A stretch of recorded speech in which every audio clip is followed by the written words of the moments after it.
we're going to talk a little bit about the NFL here.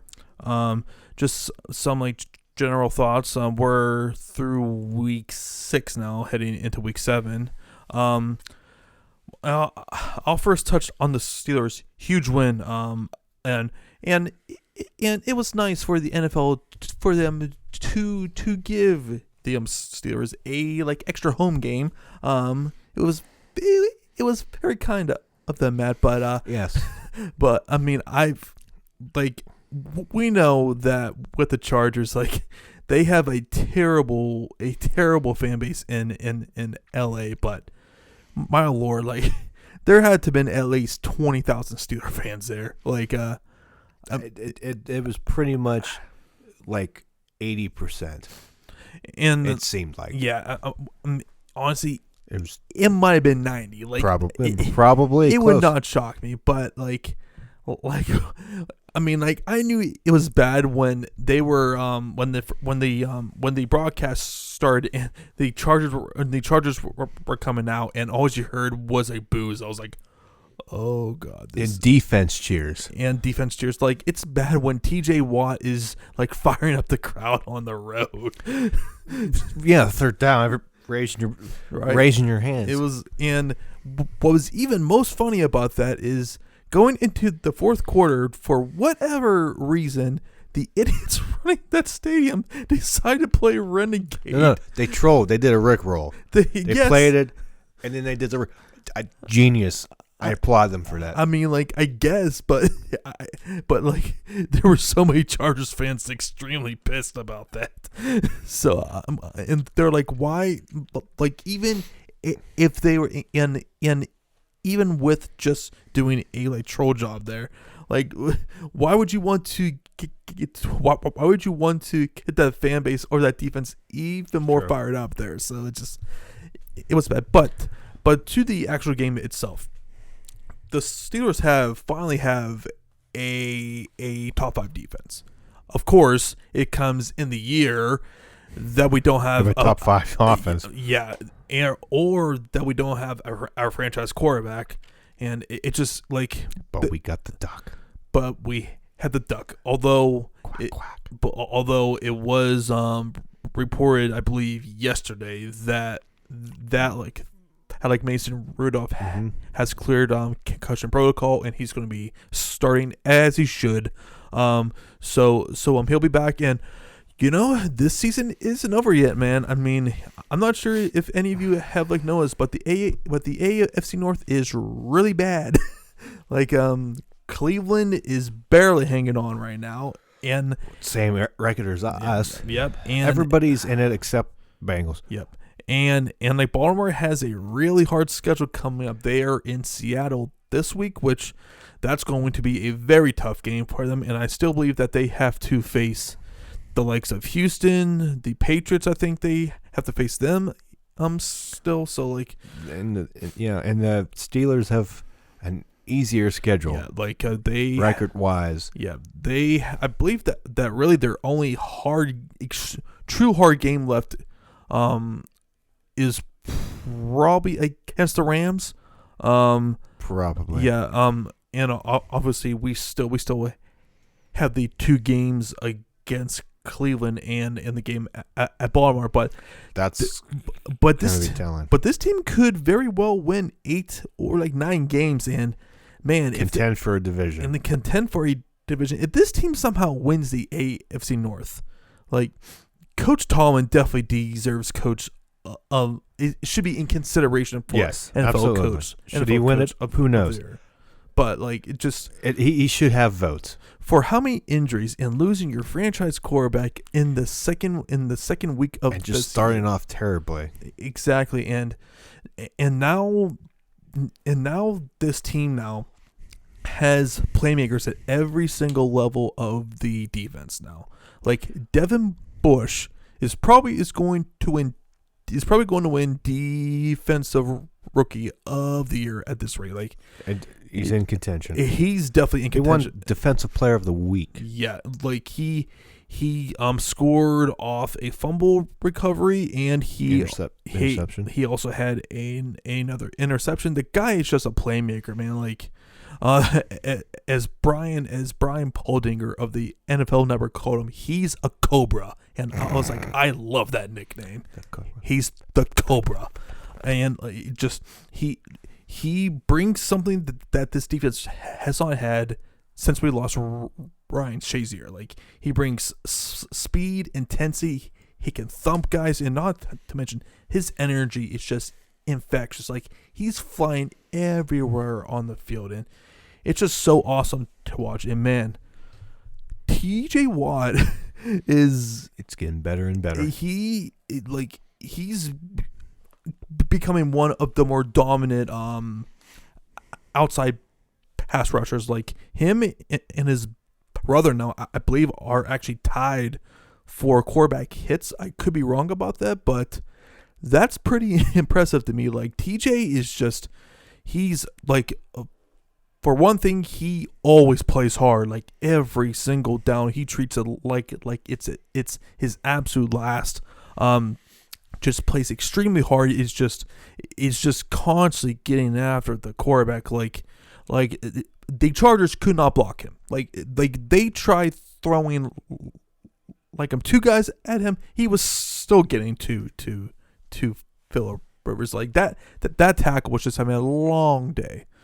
But I mean, I think that the key for this team is can they get enough points? Because I feel like if you can score around 18 to 24 points, I give them a pretty good chance to win every single game. And that's going to be the thing about this season. Like, they're going to be in every single game just because of their defense alone. And I believe, too, that the Steelers are like second in forcing turnovers behind the Patriots right now. So, like, you know, they are taking the ball away. It's just going to be key that they try and get some points off of those turnovers. But yeah, as you can see, I'm pretty excited about the Steelers right now. How about you, Matt? There's optimism. The defense, as the season went on, is just getting better and better. I think they're gelling. Yep. I think they got the right playmakers. I think the acquisition, like we talked about, Fitzpatrick, helped. And too, like, it's like a glue. And too, I think Steelers fans need to understand. Like, I've seen a few tweets about this. I'm like, and they're like, why isn't he getting so many tackles? I'm like, guys, don't you realize that is a like actual good thing that he's not getting tackles? That because that tells you not too many big plays are happening, which I don't think that has been a like mistake there. But I will say, though, injuries on that defense are concerning me, which is why I'm glad that they had their bye week this week, especially since they lost Stephon Tuitt, who was having by far his best season. So that was a pretty big loss there. But Hayden was banged up. Steven Nelson he missed the Chargers game. TJ Watt has been nicked up a bit too. Same thing with Deb and Bush. So that bye week definitely comes at the correct time. But I mean, and we kind of talked about the AFC North. Like, how bad are the Cleveland Browns looking right now? Like, man, I mean, like, I kind of called this, before the season started. And when everyone was crowning them as being Super Bowl contenders and everything, I was like, I don't know what you guys are seeing, but that offensive line is still terrible. It's a first-year head coach, second-year quarterback who hasn't proven a thing, and we're kind of seeing now how he's handling success or handling failure. Honestly, I mean, like, how many post-game blow ups. How many times is he gonna faulty referees? That team was up 20-6, I believe, in the third quarter, and they 20-6. They were up 20-6, and Baker threw 3 more picks. It's just, I mean, could you imagine if this was Ben who said this? Like, they would be crucifying him in the media. Mm-hmm. So, I mean, like, it's just pretty obvious they are a very young and a very immature team who doesn't know how to really handle this. Whereas with the Steelers, they have so many guys. They have so many veteran guys and coaches who have been through it all. Like, they're not really overreacting week to week. And you were clearly seeing that. Tomlin is not overreacting. Like, he's not making these insane quotes like Freddie Kitchens is, or like Baker Mayfield is. Like, they're just staying the course, and that's what you need to do. Like, you cannot overreact week to week. Like, and it just goes back to that experience factor. And now they're also on a bye week, and they have to go up to New England. Mm-hmm. Which that's gonna be, and then yeah. And after the bye week, Steelers have Miami. Right, exactly. So already 16.5 point right, favorites. And by then, like, because if Baltimore loses to Seattle, I mean, like, and the Steelers win, they're right there. I mean, like, this. There's Steelers be 3-4. Baltimore be 4-3. That's one game. Mm-hmm. Exactly. And as I said, Baltimore, they still have to face. They got the Seahawks, San Francisco. Here's in the order. Okay. The Seahawks, Patriots. So that's 2 challenges right there. Yep. And if Steelers, like, in 2 weeks, and well, not 2 weeks, but 2 games played. Well, and especially too how we saw them against the Steelers. And we probably should have. That defense was giving them a lot of problems. Like they had a very hard time moving the ball, especially in the second half against them. So, like, that game is no gimme for them. They have the Bengals, which they should win. Yeah. Then Bengals are terrible. Texans, Tough game. Rams, still a tough game. Although I do feel with Baltimore, they can probably handle them. 49ers. Yeah, that's gonna be a really tough game. Bills. Not a very easy game. Buffalo's defense is really good, so that'll be interesting. It should be a win. The Jets. With Sam Darnold, that could be interesting. Mm. So we'll see. We'll see how. And then how they finish out with the Browns. Yeah, and division game. That's a toss up. So there's definitely some challenging games. Whereas with the Steelers, like, they have we got Miami, New York. We got Miami, Indy. Yep. Rams. Yep. Browns. Bengals. Yep. Browns. Arizona. Mm-hmm. Buffalo. Jets. Ravens. Yeah, I mean, like, just with that, I think that the Steelers have more winnable games, but at the same time too, anything can happen. Anything can happen. Wide open. Yep. So that's gonna be very interesting. Some other things. Dallas Cowboys continue to struggle. They lost a really, really bad game in the Meadowlands against the Jets.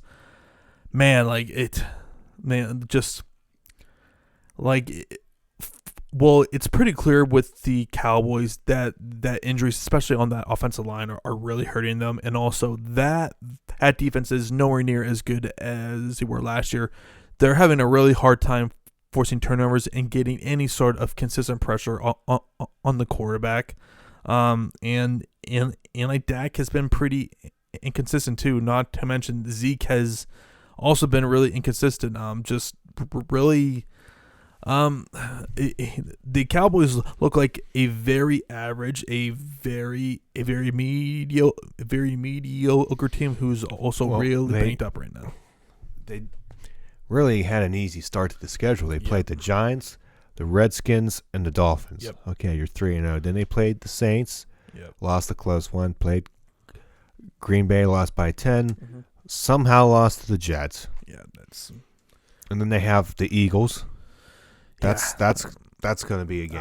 I mean, like I have Philadelphia winning that game there. You get the Giants. Okay, the Vikings, the Lions, the Patriots, the Bills, Yeah. the Bears, Oof. the Rams, the Eagles, and with the Redskins. That like they might win at most maybe 7 games.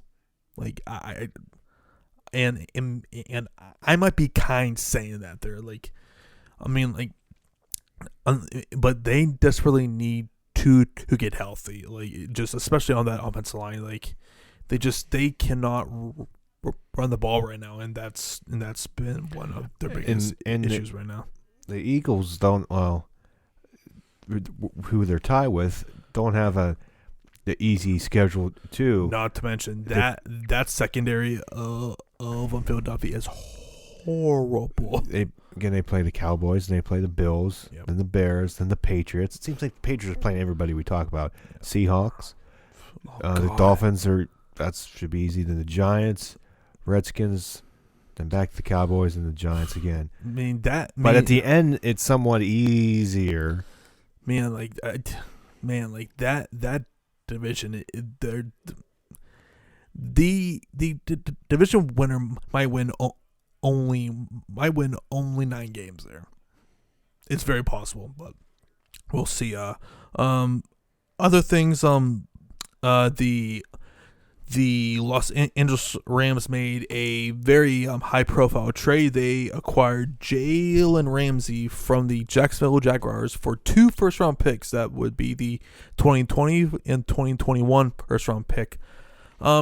This deal, before this, for them to even make this trade, they had to ship out Marcus Peters, who got traded to the Baltimore Ravens for a backup linebacker, and I believe that they also got a future pick as well in that deal. But I mean, I don't think that this really changes anything for the Rams, just because that offensive line of theirs is still horrible. They really don't have any running game right now. I mean, and Jared Goff is really struggling right now. He's been nowhere near as good as he was last year. So, I mean, it definitely shores up their secondary a bit, but I don't think that this is going to really move the actual needle with them. And on top of that, you lose two first round picks. And on top of that, he's entering the final year of his contract, so you're going to have to pay him like as the most richest corner in defensive backs history there. So, and you add his contract with the likes of Jared Goff, who just got paid, Aaron Donald, who just got paid. They also paid Brandon Cooks not too long ago as well. So it's going to be a very top-heavy salary cap for the Rams. So, that's pretty much the position that they put themselves in. I mean, don't get me wrong, Jalen is a great player, but they had to pay a lot to get him, and they're going to have to pay even more to keep him past the season. So, anything to add there, Matt? Yeah, to me, no, he's a good player, but I feel like that's a steep price to pay. He's with them next year. Oh, okay. He's a UFA in 2021. Okay, so he's so it's not as okay. Bad. Okay, so they probably did his 5th year option for next year. Okay, but all right. So then a few other things. Patriots and the 49ers are the two remaining undefeated teams. San Francisco is surprising, but yeah, that defensive line is usually the best defensive line in the football. I mean, hell, we saw that when the Steelers went down there. and how they just beat the tar out of Cleveland. I mean, like they're going to cause a lot of teams a lot of problems, especially in that division there. Arizona, Seattle, and the LA Rams offensive lines are all pretty bad.